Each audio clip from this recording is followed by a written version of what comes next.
Mega indies. That's the term I just made up to describe indie games so loved and praised and successful that they deserve a whole new classification. They've got the dedicated teams, sometimes only a handful of developers, and that fighting indie spirit. Many, though not all, are self-published, and each and every one is so incredibly itself. And most importantly, every one of these titles has probably made so much money that their developers could work on anything they want for their next project.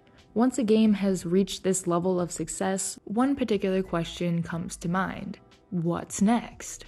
All of these games I'm talking about today came out between 2016 and 2020, and they all have sequels, successors, or completely new projects in the works by their dedicated creators. And I think the best place to start is with Supergiant Games. Founded in 2009, the studio has already produced 4 wildly different games, with a major sequel on its way, Hades 2. I was shocked to see it revealed at the Game Awards last December because I never thought they would make a sequel.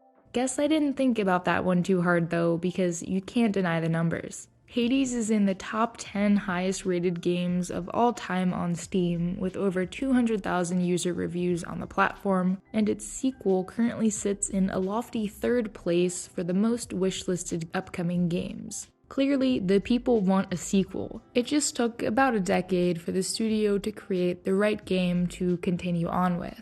A tad bit lower on this list is Silksong, a sequel to Team Cherry's very first game together and one of my all-time favorites, Hollow Knight. Though Team Cherry hit their gold mine idea right from the get-go, rather than having to create 3 other games beforehand, both studios are taking pretty similar approaches with their sequels. A different protagonist, this time princesses. A similar gameplay experience with entirely new locations, weapons, and skills. And most importantly, heaps of player feedback that'll hopefully guide them in creating their best games yet, if that's even humanly possible. We'll find out soon enough. In short, both Supergiant Games and Team Cherry are playing it safe, and I am extremely excited to play both of these games. No shame at all in doing what you already know works, especially if you're improving upon your original ideas.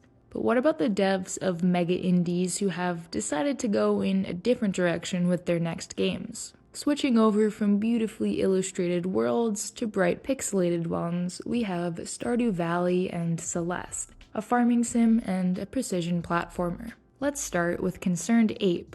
He's been continuously adding huge updates to Stardew Valley since its release in 2016, and is currently working on update 1.6, which will add new festivals, dialogue, items, secrets, and late-game content.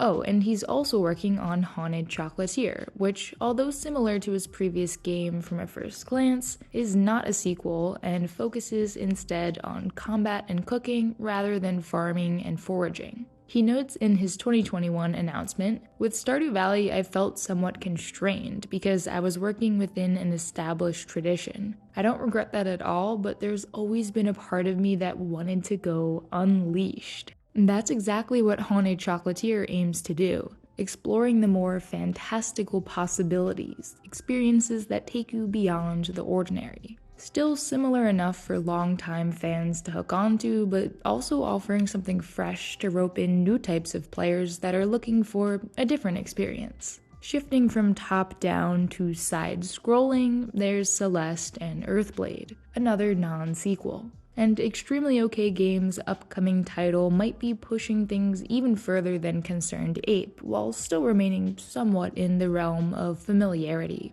Celeste was a completely linear, chapter-based platformer, and Earthblade will be a much more open exploration game with combat and a seamless world. As with Haunted Chocolatier, there are still a lot of unknowns, and both developers are keeping pretty tight-lipped. Earthblade's director, Maddie Thorson, said this in her Vibe Reveal announcement for the game. Finding the right project is hard. It has to hit that tiny sweet spot between the unknown and the comfort zone. The unknown is exciting but scary and difficult. The comfort zone is safe and easy but boring.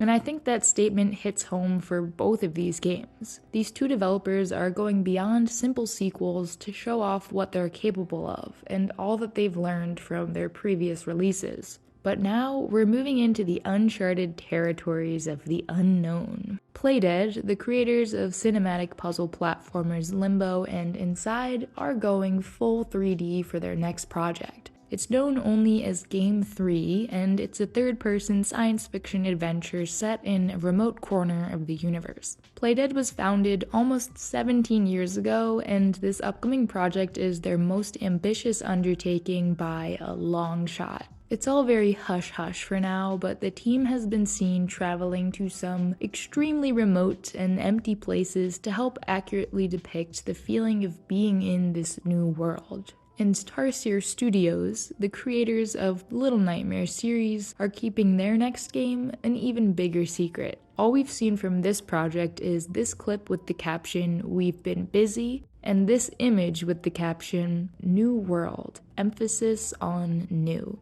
And if you're thinking, wait, aren't they making Little Nightmares 3? I think I saw the trailer for that. Nope. Supermassive Games is working on that project now so that Tarsier Studios can bring us this mysterious new world. And that is where some of my favorite mega indie games and their creators are headed. I'm so ready for this new era of indie games, and am glad that these studios could find such great success doing what they love. Of course, there are a ton of amazing games being released every week, but it can feel like a full-time job trying to keep track of them. That's why you've got me. It's my mission to put some neat indie games of all shapes and sizes onto your radar, from mega indies to tiny little projects with just as much love being poured into them. So why not start with learning about these ones?